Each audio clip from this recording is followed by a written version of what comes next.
Hey team, I want to share a quick three-step process today around how do you hold yourself personally accountable to the results that you're trying to achieve. It's a question I get a lot, and I think there's a pretty simple formula and process that you can follow in order to start getting extremely productive results. So here it is. First off, set your targets.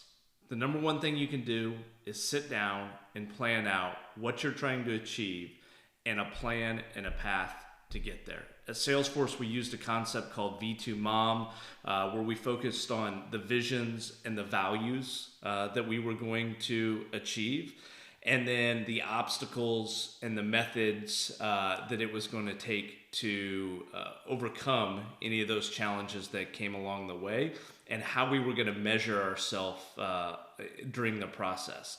And the number one thing that I can say there is take your time going through that process. Sit down, do some deep thinking, refine it over a period of time so you really hone in on the key goals and key objectives that you want to achieve, right?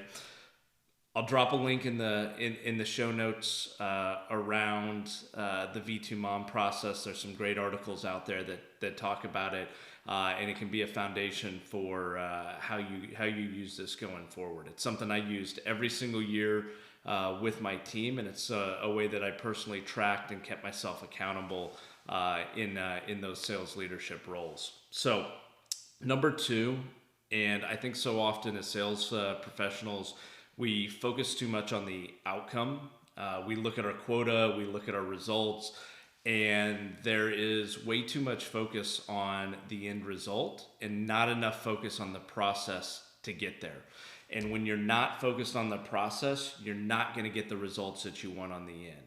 And so one of the things that my emerging business at Salesforce was so focused on, we were focused on customers who were not large spenders with Salesforce. And so one of our biggest things is we had to track what was our progress in advancing the strategic conversations with accounts, as opposed to measuring how much revenue we were driving in those organizations. What we found when we started doing that and we focused on the strategic engagements is that the revenue would then end up following because we were really focused on the customer goals at the end of the day. And so focusing on the process and not the results is so key to holding yourself accountable.